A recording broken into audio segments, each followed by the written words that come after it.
He painted the most famous, most mysterious smile in history. But if you think that's all Leonardo da Vinci was, you're only seeing half the picture. The Mona Lisa wasn't just a portrait, it was the culmination of a life spent observing, dissecting, and trying to decode the very fabric of the universe. To truly understand his art, we can't just look at the canvas.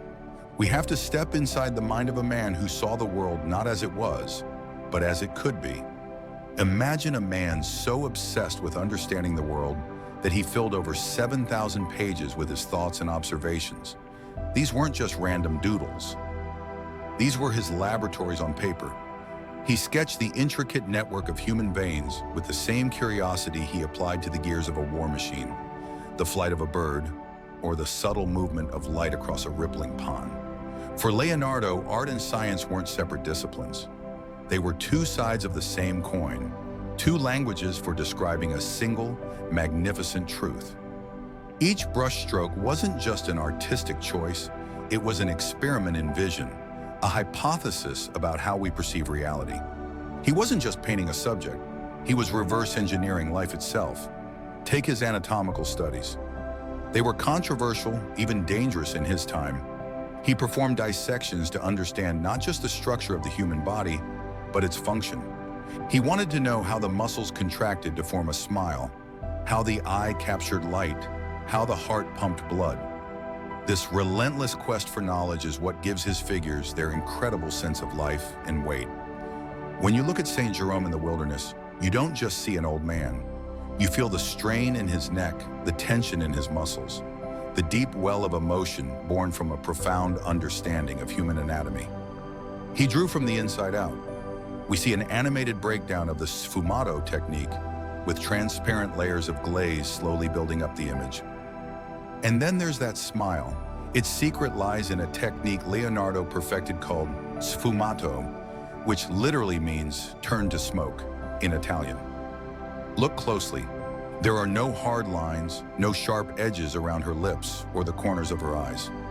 He built up the image with dozens of incredibly thin, translucent layers of paint. This blurring of boundaries between light and shadow is what creates the illusion of life, the feeling that she is a real person breathing in the space before you. Her expression seems to change as you look at her because our eyes can't quite pin it down. This wasn't just a clever trick. It was a profound philosophical statement. To Leonardo, reality was never absolute, never black and white. It was fluid, mysterious, and always in motion, like smoke. This obsession with light and perception is everywhere in his work. In The Last Supper, he used linear perspective to create an incredible illusion of depth, making the viewer feel as though they are right there in the room. But he also masterfully manipulated light. Christ is the calm, central figure, illuminated by a natural light from the window behind him, creating a divine halo. Meanwhile, the apostles are a whirlwind of chaotic motion and emotion, their faces contorted by dramatic light and shadow, or chiaroscuro. Each gesture, each expression, is a psychological study captured in a single, frozen moment. Leonardo was a storyteller, using light and geometry as his grammar, but his mind was never confined to the canvas. He was an engineer, an inventor, a dreamer of the future. He designed ornithopters, convinced that man could one day soar like a bird. He conceptualized armored tanks, automated robots, and portable bridges centuries before they would become a reality. Most of these inventions were never built, and many wouldn't have worked with the materials of his time. But that wasn't the point. Like his paintings, these designs were thought experiments. He was constantly asking, what if, and pushing the boundaries of what was considered possible. His notebooks are a testament to a mind that refused to accept limitations. We see visuals of some of Leonardo's unfinished works, like the Adoration of the Magi or St. Jerome, with the underdrawings visible. It's fascinating that many of Da Vinci's most famous paintings are technically unfinished. For centuries, this was seen as a failure, a sign of his tendency to get distracted. But what if we've been looking at it all wrong? Perhaps in those raw, unfinished edges lies the real secret to his genius. Leonardo wasn't painting to create a finished product to sell. He was painting to discover, to learn, to answer the questions that consumed him. The process was the destination. The Adoration of the Magi, for example, is a chaotic masterpiece of preliminary sketches, with over 50 figures swirling around the central Madonna and Child.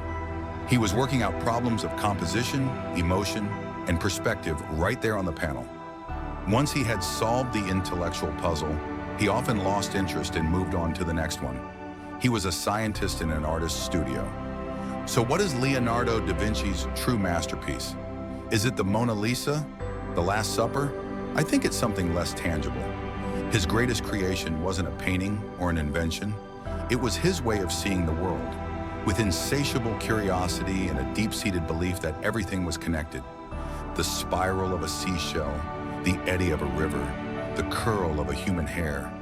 He saw the same universal patterns repeating everywhere.